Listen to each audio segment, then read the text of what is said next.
All right, so today we're diving deep into Exodus, specifically chapter 5. Okay. And we're talking about like epic showdowns, Yeah. impossible demands, and a whole lot of brick making. Lots of bricks. So if Yeah. you think your workday is tough, Right. just wait till you hear what the Israelites were dealing with. Exactly. And what's so interesting is this chapter, it throws us right into the conflict. Oh, yeah? Moses and Aaron, they've got this divine mission. Right. They go to Pharaoh and demand freedom for the Israelites. But I mean, realistically, Yeah. expecting Pharaoh to just say yes Right. is pretty optimistic, to say the least. Yeah, it's like they walked into the lion's den. Basically. Yeah, so Pharaoh, he basically laughs in their faces. Yeah, he He does. refuses to even acknowledge their God. Right. And he actually makes life even harder for the Israelites. Oh, yeah. Like, talk about adding insult to injury. Definitely. This is where we see the bricks come in. Okay. Pharaoh forces them to gather their own straw to make even more bricks. Yeah, he really ramps it up. Yeah. And it's really interesting because it's not just Pharaoh who pushes back against Moses. Right. The Israelites are also frustrated. Totally. I mean, understandably, Right. they're the ones feeling this hardship. Oh, yeah. So they start blaming Moses and Aaron. Of course, yeah. It's like, thanks a lot, guys. Right. We were better off before. Yeah, you can just hear the sarcasm. Totally. So now poor Moses, he's caught in the middle. Right. He turns to God and asks, what was the point of all this? Yeah, he questions it all. Yeah, and I mean, I think most of us have been there. Of course. We question things when we're trying to do what's right. Absolutely. And it's so human. Yeah. And that's what I love about this. Right. It shows us the need for faith even when things are tough. Yeah, it's easy to have faith when things are good, Exactly. but it's in those tough moments that we're really tested. For sure. And that's what's so inspiring about Moses. What do you mean? Well, even with all the pushback, even the doubt from his own people, Mm-hmm. he doesn't give up. He stays strong. Yeah, he clings to his faith, even when it feels like everything is falling apart. And that's a big lesson for us today. I think so too. Because life's not always easy. Nope. There are always detours and challenges. Yeah, for sure. But what if we could hold on to that belief, Okay. that conviction, Right. even when facing huge obstacles? Yeah, like Moses did. Exactly. It makes you think. It really does. You know, this chapter really shows the tough parts of being a leader. In what way? Well, Moses is caught between Pharaoh, Right. the Israelites, and his own mission. Oh, yeah, true. It's like a three-way tug of war. I can't even imagine. Right. I'd probably just give up. It'd be tempting. Totally.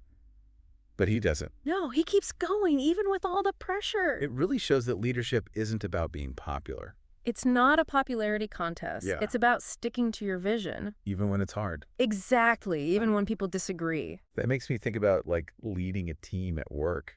Oh, yeah. It's easy to just try and please everyone, It is. but sometimes you have to stand firm. For sure, and Moses is a great example. How so? He doesn't manipulate or force anyone. Right. He leads by example. Yeah, he's committed to the mission. To freedom. Exactly. And then there's the Israelites. Yeah, what about them? Well, they're frustrated and looking for someone to blame. Makes sense. But it shows how people resist change. Even if it's for the better. Right. It's like we're scared of the unknown. It's that comfort zone. Yeah, even if it's holding us back. And Pharaoh's the same way. Oh, yeah. He wants to keep his power. Even though things need to change. Exactly. It's like when I have a new idea at work. And people push back. Yeah, it's frustrating. But maybe if we understand why they resist, Okay. it might be easier. Like not take it personally. Exactly. See it as part of the process. Change is rarely easy. Definitely not. It's messy and uncomfortable. So true. But it's also about understanding. Yeah, meeting people where they are. Exactly. So what's the main takeaway here? I think it's about resilience. Okay, how so? The Israelites go through a lot, Their workload, their hopes. everything. But even then, we see resilience. They realize freedom won't be easy. Right. It takes sacrifice. And perseverance. Yes, and they're united by this. A shared purpose. Exactly. It's a good reminder for all of us. What do you mean? Well, life is full of challenges. It is. We all face setbacks. For sure. But it's how we respond that matters. Choosing to rise above. To find that inner strength. That's resilience. It's interesting, as we've been talking about this, Yeah. Exodus doesn't give us like a quick fix. Right, it's not a how-to guide. Yeah. Or like a 5-step plan. Exactly, and I think that's a good thing. How so? Well, because life is unpredictable. For sure. There's no way to avoid challenges. Yeah, we're all going to face those tough moments. Absolutely, and Exodus shows us that reality, Yeah, that doesn't sugarcoat anything. it shows the struggles and the doubts. Even Moses questioned things. Right. Even him. And I think that's why this story resonates with people. It feels real. Yeah, it's raw and honest. And in those moments, we see what really matters. Like faith, leadership, resilience. Exactly. It's about pushing through, Not giving up. even when we doubt. So what can we take away from this? Well, I think it's about understanding that real change takes time. Okay. It's not instant. It's a process Yes, and it's about commitment to the vision. to the mission, Even when it's tough. even when people disagree. And believing that a better future is possible. It's about hope. It's like that saying, you have to go through it to get to the other side. You can't avoid the tough parts. Yeah. But in those moments, we find our strength. We lean on our faith in our communities. And we build resilience. It's all part of the journey. So as we finish up, I want to leave you with a question. Okay.